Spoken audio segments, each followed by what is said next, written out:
B N Askar, ഇവിടെ നമ്മളിപ്പോൾ SKN40 ലഹരി വിരുദ്ധ യാത്രയുമായി നമ്മളിപ്പോൾ നിൽക്കുന്നത് മലപ്പുറത്താണ്. 9 ജില്ലകൾ പൂർത്തിയാക്കി.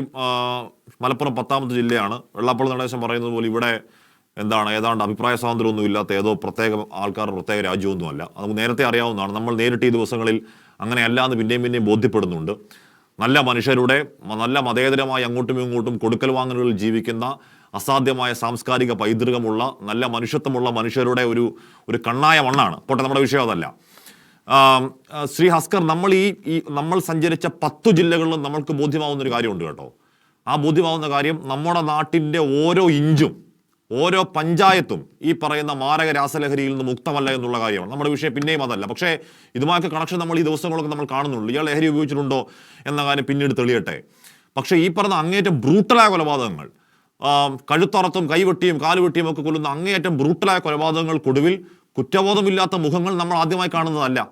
നമ്മൾ ഇതിനു മുമ്പ് താമരശ്ശേരിയിലെ അമ്മയെ കൊന്നവൻ്റെയും അതിനു മുമ്പ് അച്ഛനെ കൊന്നവൻ്റെയും ഒക്കെ കുറ്റബോധമില്ലാത്ത മാധ്യമങ്ങൾക്ക് നേരെ ഫ്ലൈയിങ് കേസ് കൊടുക്കുന്ന കുറ്റവാളികളെ നമ്മൾ കേരളത്തിന് പുതുമയല്ല.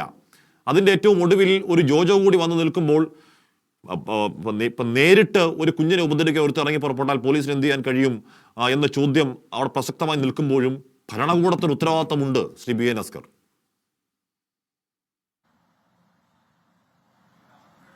അല്ല ഹാഷ്മി, ഇതിൽ കേരളത്തിന്റെ പൊതു സാമൂഹ്യ മാറ്റത്തിൽ ഒരു വലിയ ചലനം വന്നിട്ടുണ്ടെന്നും ആ സാമൂഹ്യ മാറ്റം കണ്ടില്ലാതെന്നും കാണാതെ പോകുന്നു എന്നുള്ളതൊരു വലിയ കുറ്റമായി പൊതുസമൂഹത്തിന് മുന്നിൽ നിൽക്കുന്നുണ്ട്. ഇതൊരു സാമൂഹ്യ മാറ്റത്തിന്റെ അല്ലെങ്കിൽ ഒരു പരിക്രമത്തിന്റെ ഒരു ഘട്ടത്തിലൂടെയാണ് നാം കടന്നു പോകുന്നത്. അങ്ങ് പരിശോധിക്കൂ, കേരളത്തിൽ സമീപകാലത്തായി ഉണ്ടായിട്ടുള്ള മുഴുവൻ കൊലപാതകങ്ങളുടെയും ഒരു പശ്ചാത്തലം പരിശോധിച്ചു കഴിഞ്ഞാൽ അത് കുടുംബങ്ങൾക്കുള്ളിൽ നിന്നോ പരിചിതരായിട്ടുള്ള ആളുകളിൽ നിന്നോ നടന്നു വരുന്ന കൊലപാതകങ്ങളാണ് പൊതുവിൽ കേരളത്തിൽ ഇപ്പോൾ വർദ്ധിച്ചു വരുന്നത്. മുമ്പ് അങ്ങനെ ആയിരുന്നില്ല. മുമ്പ് രാഷ്ട്രീയ കൊലപാതകങ്ങളോ അല്ലെങ്കിൽ വൈരാഗ്യത്തിന്റെ മേലിൽ ഉണ്ടായിട്ടുള്ള കൊലപാതകങ്ങളോ ആയിരുന്നു കേരളത്തിൽ വർദ്ധിച്ചു വന്നിരുന്നത് എന്നതിൽ നിന്ന് മാറിക്കൊണ്ട് ഒരു മുറിക്കുള്ളിൽ, ഒരു വീടിനുള്ളിൽ അല്ലെങ്കിൽ അയൽപക്കത്ത് കൊലപാതകങ്ങൾ നടക്കുന്നു സാഹചര്യത്തിലേക്ക് കേരളീയ പൊതുസമൂഹം മാറിയിട്ടുണ്ട്. ഇതിൽ അങ്ങ് പറഞ്ഞതുപോലെ ലഹരി ഒരു പ്രധാനപ്പെട്ട കാര്യം തന്നെയാണ്, അല്ലെങ്കിൽ ഒരു കാരണം തന്നെയാണ്. അതൊരു പക്ഷേ ഇപ്പോ ഒരു ദിവസം തന്നെ നിരവധി ഈ ലഹരി വിൽപ്പനക്കാരെയൊക്കെ പോലീസിന് കണ്ടെത്തി പിടിച്ച് കോടതിക്ക് മുമ്പിൽ എത്തിച്ച് ജയിലിലടയ്ക്കാൻ കഴിയുന്നുവെന്നും കോടതികൾ വളരെ കർശനമായി ജാമ്യം കൊടുക്കാതിരിക്കുകയൊക്കെ ചെയ്യുന്നു സാഹചര്യം ഇന്നിപ്പോൾ കേരളത്തിലുണ്ട്. മാത്രമല്ല പൊതുസമൂഹവും അങ്ങ് പറയുന്നത് പോലെ ആദരണീയനായ ശ്രീധരൻ നായർ അടക്കമുള്ള ആളുകൾ, കേരളത്തിലെ മാധ്യമ സ്ഥാപനങ്ങളും അടക്കം ഇത്തരത്തിൽ ലഹരി വിരുദ്ധ പ്രവർത്തനങ്ങൾക്ക് നേരിട്ട് പങ്കാളിയാവുകയും സംസ്ഥാന സർക്കാർ അതിന്റെ നേതൃത്വം ഏറ്റെടുത്ത് അത്തരത്തിൽ മികച്ച പ്രവൃത്തികൾ ചെയ്യുകയും ചെയ്യുന്നു എന്നുള്ള വസ്തുത കൂടി നാം മറന്നുപോകരുത്. ഇതൊരു പക്ഷേ ഇറാഡിക്കേറ്റ് ചെയ്യാൻ കഴിഞ്ഞില്ലെങ്കിലും നിയന്ത്രിക്കാനാവും എന്ന സ്ഥലത്തിലേക്ക് ലഹരിയുടെ വ്യാപനം നമുക്ക് ചെയ്യാൻ കഴിഞ്ഞു. അല്പം വൈകിപ്പോയി എന്നുള്ളൊരു വസ്തുത തന്നെയാണ്. ആ വൈകിയത് നമുക്ക് മാത്രമല്ല ഇതിവിടെ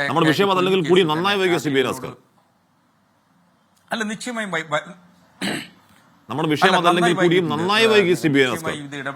നമ്മൾ ഇപ്പോ നമ്മുടെ യാത്രക്കൊടുവിൽ മുഖ്യമന്ത്രിക്ക് സമർപ്പിക്കാൻ റിപ്പോർട്ട് തയ്യാറാക്കാൻ ഗവേഷക സംഘം നമ്മുടെ കൂടെ നിൽക്കുന്നുണ്ട്. ഏറ്റവും ഒടുവിൽ ഉണ്ടായ ഒരു അനുഭവം മാത്രം ഞാൻ പറയാം. ഒരു ചെറുപ്പക്കാരനായ വിദ്യാർത്ഥി പ്രായത്തിലുള്ള ഒരാൾ ഈ ഗവേഷകനോട് പറഞ്ഞ കാര്യം എന്താണെന്ന് അറിയാമോ? ആ മേഖലയിൽ MDMA കിട്ടുന്നില്ല അത്രേ. നല്ല MDMA കിട്ടുന്നില്ല, വ്യാജ MDMA ആണെന്ന്. എന്താ പ്രശ്നം? അതിൽ മാലിന്യമുണ്ട്. അത് വലിക്കുമ്പോഴത്തേക്ക് എന്താ പ്രശ്നം? ഈ കത്തിയ പ്ലാസ്റ്റിക്കിന്റെ മണം കിട്ടുമെന്നാണ് അവന്റെ പരാതി. പിന്നെ അജിനാമോട്ടോ പൊടിച്ചു ചേർക്കുന്നുണ്ടെന്ന്. നല്ല MDMA കിട്ടുന്നില്ല എന്നാണ് പരാതി, വിദ്യാർത്ഥികളുടെ പരാതി. ശ്രീ ബി എൻ എസ്, നല്ല MDMA കിട്ടുന്നില്ല നാട്ടിൽ പണം കൊടുത്താൽ. പോട്ടെ, നമ്മുടെ വിഷയം അതല്ല, അങ്ങ് പറഞ്ഞേക്കൂ. അല്ല, കേരളത്തിൽ ലഭിക്കുന്ന അല്ലെങ്കിൽ പിടിക്കപ്പെടുന്ന MDMAയിൽ മഹാഭൂരിപക്ഷവും മെറ്റാഫെറ്റമിൻ എന്ന് പറയുന്ന അതിനേക്കാൾ രാസലഹരി കുറഞ്ഞിട്ടുള്ള ഒരു രാസപദാർത്ഥമാണ് വ്യാപനം നടക്കുന്നത് എന്നുള്ളൊരു വസ്തുതയാണ്.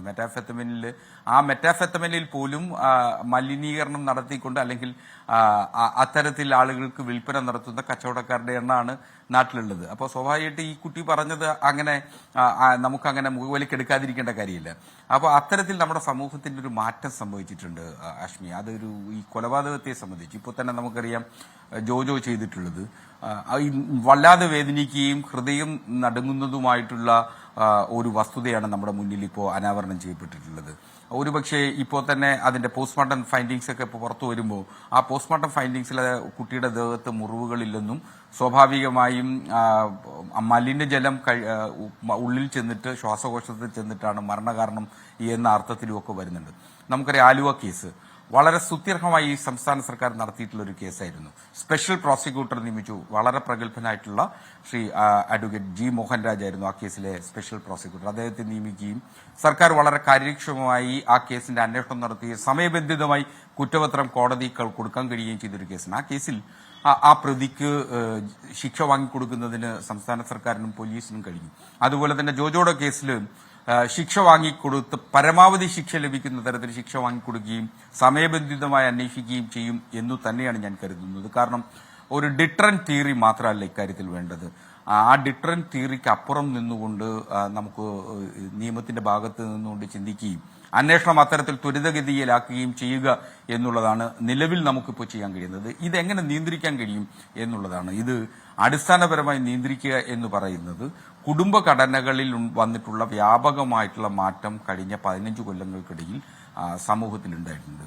മാത്രമല്ല മലയാളി എപ്പോഴും ഒരു ലൈംഗിക ദാരിദ്ര്യത്തിൽ കഴിഞ്ഞു വരുന്ന ഒരു പൊതുസമൂഹം കൂടിയാണ് എന്ന വസ്തുത കൂടി നമുക്കങ്ങനെ മാറ്റി പറയാനാവില്ല. അപ്പോൾ സ്വാഭാവികമായിട്ടും അത്തരത്തിലുള്ള വൈകൃതങ്ങളിലേക്ക് മലയാളികളുടെ മനസ്സ് പോകുന്നു എന്ന വസ്തുത കൂടി കണ്ടുകൊണ്ട് അത്തരത്തിൽ ഇപ്പോ ലഹരിക്കെതിരെ ഇപ്പോ മാധ്യമങ്ങളും അതുപോലെ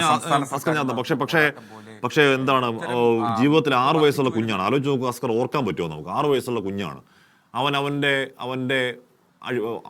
ചെളിക്കുണ്ടെന്ന അങ്ങേയറ്റം അഴുക്ക് ജലം, മലിനജലമാണ്, വലിയ ദുർഗന്ധം വഹിക്കുന്ന മാലിന്യമാണ്. ആ മാലിന്യത്തിൽ നിന്നും അവന്റെ കുഞ്ഞു ജീവിതത്തിലേക്ക് മടങ്ങിയെത്താൻ അവനെ കൊണ്ട് കഴിയും മട്ടിൽ ശ്രമിക്കുന്നുണ്ട് ശ്രീ അസ്കർ. അവന്റെ കുഞ്ഞു കയ്യും കുഞ്ഞു കാലും ഒക്കെ വെച്ചുകൊണ്ട് അവൻ കരയിലേക്ക് നീന്തി വരുന്നുണ്ട്. ഇവൻ പിന്നെയും എടുത്തിടുന്നുണ്ട്, പിന്നെയും അവൻ നീന്തി വരുന്നുണ്ട്, പിന്നെയും എടുത്തിടുന്നുണ്ട്, പിന്നെയും അവൻ നീന്തി വരുന്നുണ്ട്, പിന്നെയും എടുത്തിടുന്നുണ്ട്. ലാസ്റ്റ് ചവിട്ടി താഴ്ത്തായിരുന്നല്ലോ. അപ്പോൾ അത് അങ്ങനെ കൊന്നു കളയുന്നത് ലൈംഗികതാരത്തിന് മാത്രം പ്രശ്നമല്ല. കൊടും കുറ്റവാളി എന്ന് പറഞ്ഞാൽ ജീവിച്ചിരിക്കാൻ അർഹതയില്ലാത്തവണ്ണം കൊടും കുറ്റവാളി. നമ്മൾ നിയമവ്യവസ്ഥ കയ്യിലെടുക്കണം, അല്ലെങ്കിൽ നിയമവ്യവസ്ഥയെ പരിപൂർണമായി ബഹുമാനിക്കുമ്പോൾ തന്നെ നിയമവ്യവസ്ഥ കയ്യിലെടുക്കുന്നവരെ പൂർണ്ണമായി നിരാകരിക്കുമ്പോൾ തന്നെ ഇന്നലെ മിനിഞ്ഞാന്ന് മരിച്ചുപോയ ശങ്കരനാരായണൻ എന്നൊരു പിതാവിനെ ഓർത്തു പോകാണ്ടോ ആസ്കർ? എൻ്റെ പിഴവാണെങ്കിൽ ക്ഷമിക്കുക.